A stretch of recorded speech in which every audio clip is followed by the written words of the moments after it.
മഴത്തോരു മുൻപ് എന്ന മനോഹരമായ പരമ്പരയിൽ ഉടൻ വരുവാൻ പോകുന്ന മറ്റൊരു അടിപൊളി എപ്പിസോഡിലേക്ക് എല്ലാ പ്രിയപ്പെട്ടവർക്കും ഒരിക്കൽ കൂടി സ്വാഗതം. കടപ്പാട്ടൂരെ വീട് രണ്ടായി പിളർന്നു പോകാതിരിക്കേണ്ടതിന് താൻ ആ വീട് വിട്ടു പോകേണ്ടത് ഏറ്റവും അനിവാര്യമായ കാര്യമാണ് എന്ന തിരിച്ചറിവിൽ ബാലചന്ദ്രമേനോനും ബബിതയും രോഹിത്തും കൃഷ്ണജയും എല്ലാം ഒരുമിച്ചുള്ളപ്പോൾ അലീന തന്റെ തീരുമാനം തുറന്നു പറഞ്ഞു. അത് അക്ഷരാർത്ഥത്തിൽ ആ വീട്ടിൽ വലിയൊരു ഷോക്കാണ് ഉണ്ടാക്കിയത്. അലീനയുടെ തീരുമാനത്തെ ചെറുത്തു തോൽപ്പിക്കുവാൻ തങ്ങളാലാവോളം ഓരോരുത്തരും പരമാവധി സംസാരിച്ചു നോക്കി. പക്ഷേ അവിടെ ഒന്ന് പോയേ മതിയാകൂ എന്നുള്ള തീരുമാനത്തിൽ തന്നെയാണ് അലീന. ഒടുവിലായി ബാലചന്ദ്രമേനോൻ പറയുന്നുണ്ട്, നിനക്കങ്ങനെ ഏകപക്ഷീയമായിട്ട് തീരുമാനമെടുക്കുവാനൊന്നും പറ്റില്ല. കാരണം നിന്റെ ലോക്കൽ ഗാർഡിയൻ ഞാനാണ്. ഞാൻ പറയുന്നതാണ് തൽക്കാലം നീ അനുസരിക്കേണ്ടത്. അതിനുള്ള അലീനയുടെ മറുപടി ഇതായിരുന്നു, ഞാൻ എന്തു ചെയ്യണം എന്നുള്ളത് അച്ഛൻ തീരുമാനിച്ചാൽ മതി, ഞാനതനുസരിച്ചോളാം. പക്ഷേ ഈ കുടുംബം പിളർന്നു പോകുന്നതിന് ഒരു കാരണക്കാരിയായി ഒരിക്കലും ഞാൻ മാറാൻ പറ്റില്ല. അതുകൊണ്ട് തന്നെയാണ് ഞാൻ ഇത്രയും കാര്യങ്ങൾ തുറന്ന് സംസാരിച്ചത്. ഇനി ഇതൊഴിച്ച് ബാക്കിയുള്ള കാര്യങ്ങളൊക്കെ അച്ഛൻ തീരുമാനിച്ചോളൂ, ഞാനതനുസരിക്കാം. അത്രയും നേരം അവിടെ നടന്ന സംഭാഷണങ്ങളെല്ലാം കേട്ടുകൊണ്ട് മൗനമായിരുന്ന രോഹിത് ചോദിക്കുകയാണ്, എത്ര നാളത്തേക്കാണ് ചേച്ചി ഈ വീട്ടിൽ നിന്ന് മാറി താമസിക്കുവാൻ പ്ലാൻ ചെയ്തിരിക്കുന്നത്? അതിന് അലീന, നിങ്ങളുടെ അമ്മയ്ക്ക് എന്നാണോ ഞാൻ സ്വീകാര്യയായി മാറുന്നത് ആ സമയം വരെ. അതിന് ബാലചന്ദ്രമേനോന്റെ മറുപടി ഇങ്ങനെയായിരുന്നു, ജയന്തിക്ക് സ്വീകാര്യയാകാനുള്ള കുറുക്കു വഴിയൊക്കെ എനിക്കറിയാം മോളെ. പക്ഷേ അതോടെ ഞങ്ങൾ തമ്മിലുള്ള ബന്ധം അവിടെ അവസാനിക്കും. ബാലചന്ദ്രമേനോന്റെ ഈ കടുപ്പിച്ചുള്ള ശബ്ദത്തിന്റെ മുമ്പിൽ അലീനയുടെ മുഖം വല്ലാതെ വിളറിപ്പോയി. അയാളുടെ വാക്കുകളിലെ കാഠിന്യം അവൾക്ക് തിരിച്ചറിയുവാൻ കഴിഞ്ഞു. അവൾ ഭീതിയോടെ അയാളുടെ മുഖത്തേക്ക് നോക്കി. അരുതേ എന്നുള്ള യാചനയോടുകൂടി അവളുടെ മിഴികൾ കിടന്നു പിടഞ്ഞു. അച്ഛൻ എൻ്റെ ഉദ്ദേശശുദ്ധിയെങ്കിലും മനസ്സിലാക്കണം. ഈ കുടുംബം രക്ഷിക്കാൻ വേണ്ടിയാണ് ഞാൻ. അത്രയും കേട്ടപ്പോഴേക്കും ബാലചന്ദ്രമേനോൻ ഒന്നും മിണ്ടാതെ ഇരിപ്പിടത്തിൽ നിന്നും എഴുന്നേറ്റ് പോയി. രോഹിത് വീണ്ടും ചോദിക്കുകയാണ്, എവിടെ പോകാനാണ് ചേച്ചിയുടെ ഉദ്ദേശം? എനിക്കറിയില്ല മോനെ, അതും അച്ഛൻ തന്നെ വേണം തീരുമാനിക്കാൻ. രാത്രിയായപ്പോൾ അലീന ബാലചന്ദ്രമേനോന് മരുന്ന് കഴിക്കുവാനുള്ള വെള്ളവുമായി മുറിയിലേക്ക് ചെന്നു. അയാൾ അക്ഷമയോടെ കാത്തിരിക്കുകയായിരുന്നു എന്ന് തോന്നി. ജഗ്ഗു മേശപ്പുറത്ത് വെച്ചതിന് ശേഷം ടാബ്ലറ്റുകളും എടുത്തു കൊടുത്തിട്ട് അവൾ പിന്തിരിയുവാൻ ഭാവിച്ചതും കൈത്തണ്ടയിൽ പെട്ടെന്ന് പിടുത്തം വീണു. അലീന തിരിഞ്ഞ് ബാലചന്ദ്രന്റെ മുഖത്തേക്ക് നോക്കി. അയാളുടെ മനസ്സ് കലങ്ങിക്കിടക്കുന്നത് ആ മുഖത്ത് അവൾ വായിച്ചു. മോളെ, ആ വിളിയിൽ നൊമ്പരത്തിന്റെ ധ്വനി കലർന്നിരുന്നു. നീ എന്താ പെട്ടെന്ന് ഇങ്ങനെ ഒരു തീരുമാനത്തിലെത്താൻ? രോഹിത്തിനെയും കൂട്ടി എറണാകുളത്തിന് പോകണമെന്ന് പറഞ്ഞപ്പോൾ ഞാനത് സമ്മതിക്കാതിരുന്നത് കൊണ്ടാണോ? കഷ്ടം. അച്ഛൻ എന്നെ ഇങ്ങനെയാണോ കരുതിയിരിക്കുന്നത്? രോഹിത്തിനെയും കൂട്ടി പോയിക്കൊള്ളാൻ അച്ഛൻ എപ്പോഴെങ്കിലും സമ്മതിക്കുമെന്ന് എനിക്ക് നന്നായിട്ട് അറിയാം. പിന്നെന്താ മോളെ, നമുക്ക് പരസ്പരം എല്ലാം അറിയാം. അതുകൊണ്ട് ഒന്നും മറച്ചു പിടിക്കണ്ട, നീ എന്നോട് സംസാരിക്കേ. എനിക്കൊന്നും ഒളിക്കാനില്ലച്ചാ. ഈ കുടുംബം രണ്ടായിട്ട് പിളർന്നു പോയാൽ അതിലൊരു കഷ്ണത്തിൽ പറ്റിക്കൂടി ജീവിക്കുവാൻ എനിക്കിഷ്ടമില്ല. തകർച്ച എന്തുകൊണ്ടാ സംഭവിക്കുന്നത് എന്നെനിക്കറിയാം. എന്തൊക്കെ ന്യായം പറഞ്ഞാലും തലനാരിഴ കീറി നോക്കിയാലും അതിൻ്റെ നിമിത്തം ഞാൻ തന്നെയാണ്. സൂക്ഷ്മത കുറവ് കൊണ്ട് എൻ്റെ കയ്യിൽ നിന്ന് കെട്ടഴിഞ്ഞു പോയ കൊടുങ്കാറ്റാണ് എല്ലാ കുഴപ്പങ്ങൾക്കും കാരണം. ഈ കുടുംബം പിളരാതെ നോക്കേണ്ടത് എൻ്റെ ബാധ്യതയാണ്. എന്നെങ്കിലും ഈ വീട്ടിലേക്ക് എനിക്ക് തിരിച്ചു വരുവാനുള്ള സാഹചര്യമുണ്ടായാൽ അന്ന് അച്ഛനും അമ്മയും മക്കളുമെല്ലാം ഒരുമിച്ച് കഴിയുന്ന വീടായിരിക്കണം ഇത്. അങ്ങോട്ട് എനിക്ക് തിരിച്ചു വരുവാൻ പറ്റൂ. അതിനുവേണ്ടിയാണ് ഞാൻ ഒഴിഞ്ഞു പോകുന്നത്. ഓ, അപ്പോൾ നീ എല്ലാം തീരുമാനിച്ചുറപ്പിച്ചു കഴിഞ്ഞു അല്ലേ? ഞാൻ നിന്റെ ആരാണ്? രക്ഷകർത്താവാണെന്നാണ് ഞാൻ ഇതുവരെ വിചാരിച്ചിരുന്നത്. അച്ഛനാണ് എൻ്റെ രക്ഷകർത്താവ്, വേറെ ആരുമില്ല അതിനപ്പുറത്ത്. എനിക്ക് യേശു മാത്രമേ ഉള്ളൂ. യേശുവിനോട് ഞാൻ കരഞ്ഞു ചോദിച്ചു എന്താണ് ചെയ്യേണ്ടതെന്ന്. നിനക്കിവിടെ നിന്ന് പോകേണ്ട സമയമായി എന്നാണ് എനിക്ക് കിട്ടിയ ഉത്തരം. അമ്മയ്ക്ക് ഈ കുടുംബജീവിതത്തിലേക്ക് തിരികെ വരുവാൻ ഒരു തടസ്സമായിട്ട് ഞാനിവിടെ ഉണ്ടാവാൻ പാടില്ല. പക്ഷേ എങ്ങോട്ടാണ് പോകേണ്ടതെന്ന് എനിക്കറിയില്ല. എത്ര നാളേക്കെന്ന് നിശ്ചയവുമില്ല. അതെല്ലാം അച്ഛൻ തന്നെ തീരുമാനിക്കണം. അതിന് ബാലചന്ദ്രന്റെ മറുപടി ഇങ്ങനെയായിരുന്നു, മോളെ, ജയന്തി ഈ വീട് വിട്ടിറങ്ങിയപ്പോഴും ഇതേ സാഹചര്യം തന്നെയായിരുന്നു നിലവിലുണ്ടായിരുന്നത്. പക്ഷേ അന്ന് നീ എൻ്റെ ഒപ്പം നിന്നു. ശരിയാണച്ചാ, അന്ന് അച്ഛൻ ഒറ്റയായിരുന്നു.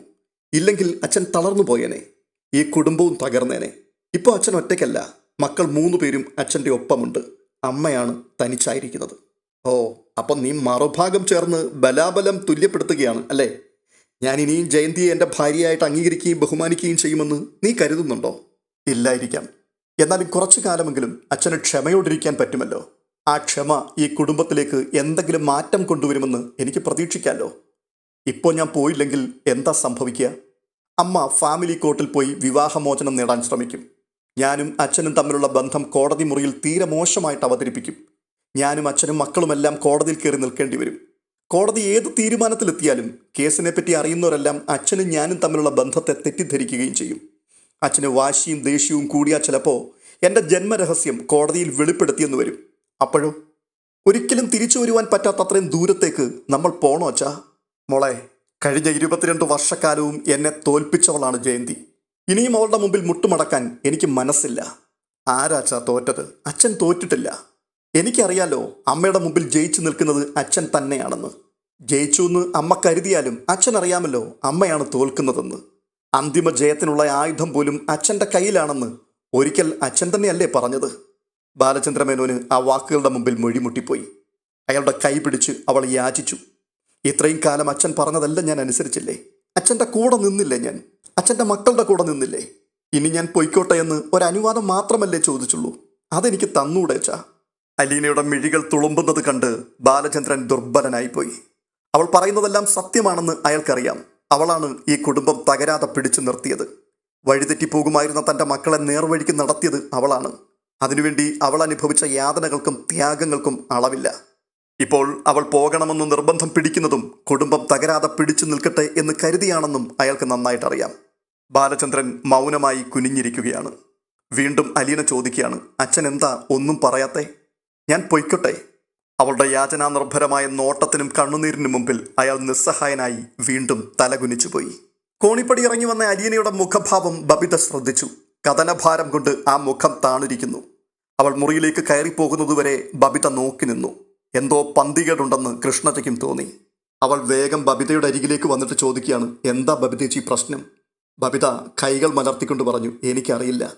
അച്ഛനിനി വഴക്കുമല്ലോ പറഞ്ഞു കാണുമോ? നീ അങ്ങോട്ടൊന്ന് ചെല്ല്, അങ്ങോട്ട് ചെന്ന് അന്വേഷിക്കുക എന്താ കാര്യമെന്ന്. കൃഷ്ണജ അലീനയുടെ മുറിയുടെ വാതിക്കൽ പോയി അല്പനേരം നോക്കി നിന്നു. എന്നിട്ട് മടങ്ങിപ്പോന്നു. അത് കണ്ടുകൊണ്ട് ബബിത ചോദിക്കുകയാണ്, എന്തുപറ്റി നീ പെട്ടെന്നിങ്ങി പോകുന്നത്? അവിടെ ഇരുന്ന് അലീന ചേച്ചി കരച്ചിലാണ്. നീ ഒന്നും ചോദിച്ചില്ലേ? ഒരാളിരുന്ന് സങ്കടപ്പെട്ട് കരയുമ്പോൾ എനിക്ക് വയ്യ ഒന്നും ചോദിക്കാൻ. അല്പനിമിഷത്തിന് ശേഷം ബബിതയും ആ വാതിൽക്കലേക്ക് പോയി നോക്കി. അലീന കട്ടിലിൽ തന്നെ ഇരിക്കുകയാണ്. പക്ഷെ കരയുകയാണെന്ന് തോന്നുന്നില്ല. ഇടയ്ക്ക് കൈപ്പത്തി കൊണ്ട് കണ്ണ് തുടയ്ക്കുന്നുണ്ട്. ബബിത കൃഷ്ണജിയുടെ അരികിലേക്ക് ചെന്നിട്ട് ചോദിക്കുകയാണ്, ഒരുപക്ഷെ അച്ഛനോട് ചോദിച്ചാൽ കാര്യം അറിയാലോ. ഇത് പറഞ്ഞിട്ട് അവൾ കോണിപ്പടി കയറാൻ തുടങ്ങി. മരുന്ന് കഴിച്ച് കിടക്കുവാൻ ഒരുങ്ങിയായിരുന്നു ബാലേന്ദ്രമേനോൻ. കൊതുകിനുള്ള മാറ്റെടുത്ത് യൂണിറ്റിൽ തിരുകി സ്വിച്ച് ബോർഡിലെ പ്ലഗ് പോയിന്റിൽ തിരുകുമ്പോഴാണ് ബബിത മുറിയുടെ വാതിക്കൽ വന്നു നിന്നത്.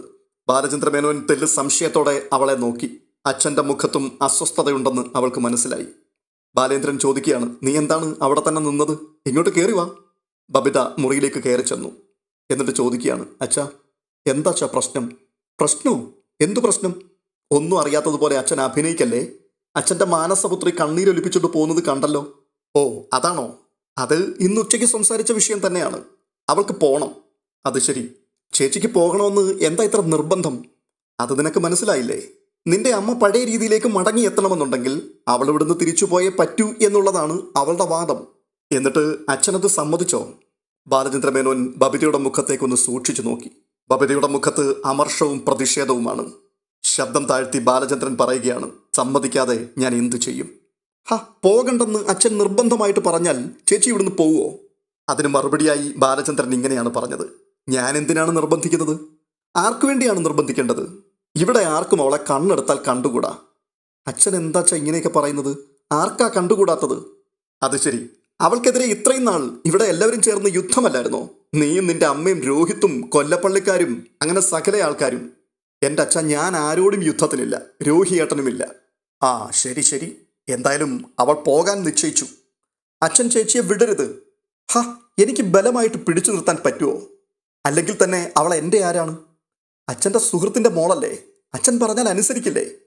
ഒരഭയം വേണമെന്ന് പറഞ്ഞപ്പോൾ ഞാൻ അഭയം കൊടുത്തു. ഇതിപ്പോൾ പോകണമെന്ന് പറയുന്നു, പൊയ്ക്കോട്ടെ. ബാലചന്ദ്രൻ്റെ വാക്കുകൾ കേട്ടുകൊണ്ട് ബബിത അയാളുടെ മുഖത്തേക്ക് തന്നെ സൂക്ഷിച്ചു നോക്കിക്കൊണ്ട് നിന്നു. ഇന്നോ നാളെയോ അവൾ പോകില്ല. അവൾക്ക് പോകാൻ പറ്റിയൊരു സ്ഥലം കണ്ടുപിടിക്കണം. അവൾക്ക് ജീവിക്കാൻ ഒരു ജോലി വേണം. അതിനിടയ്ക്ക് എന്തെങ്കിലും ഒരു മാറ്റം വരുമോ എന്ന് നമുക്ക് നോക്കാം എന്ന് ബാലചന്ദ്രമേനോൻ വീണ്ടും പറഞ്ഞു. അത് കേട്ടിട്ട് മറുപടി ഒന്നും പറയാതെ ബബിത മുറി വിട്ടുപോയി. ബബിതയോട് ഇപ്പോൾ ബാലചന്ദ്രമേനോന് എന്തെന്നില്ലാത്തൊരു സഹാനുഭൂതിയാണ് തോന്നുന്നത്. പുറമേ നിഷേധ പ്രകൃതമാണെങ്കിലും അവളുടെ മനസ്സ് അയാൾ കാണുന്നുണ്ട്. ഇത്രയും കാലം അലീനയെ തെറ്റിദ്ധരിക്കുകയും വെറുക്കുകയും വേദനിപ്പിക്കുകയും ചെയ്തവളാണ് തൻ്റെ മകൾ. അവൾക്കതിൽ പശ്ചാത്താപമുണ്ടെന്നും അയാൾക്ക് മനസ്സിലായി. അലീന സുഖമില്ലാതെ കിടന്ന ദിവസങ്ങളിൽ ബബിത അവളുടെ പരിചരണ കാര്യങ്ങളിൽ എടുത്ത താല്പര്യവും സൂക്ഷ്മതയും ബാലചന്ദ്രമേനോൻ ശ്രദ്ധിക്കുന്നുണ്ടായിരുന്നു. അവളുടെ ഹൃദയത്തിൽ ഓളം വെട്ടുന്ന പ്രിയം വല്ലാതെ തുളുമ്പിപ്പോകുന്നുണ്ടായിരുന്നു.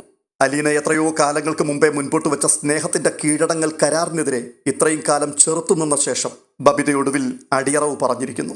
അതും ഉപാധികളൊന്നുമില്ലാതെ. അതെ, ബബിത സ്നേഹത്തിന്റെ കരാറിൽ ഒപ്പുവെച്ച് കഴിഞ്ഞിരിക്കുന്നു. ബാലചന്ദ്രമേനോന് തൻ്റെ മക്കളെ ഓർത്ത് വ്യസനമുണ്ടായി. അലീനയുടെ സാമീപ്യം അവർക്ക് ഏറ്റവും ആവശ്യമുള്ള ഈ അവസരത്തിൽ അവരത് അത്യധികമായി ആഗ്രഹിക്കുക കൂടി ചെയ്യുന്ന ഈ വേളയിൽ അവൾ പിരിഞ്ഞു പോകുന്നു. ബാലചന്ദ്രനെ സംബന്ധിച്ചിടത്തോളം അത് സഹിക്കാവുന്നതിൽ അപ്പുറമായിരുന്നു.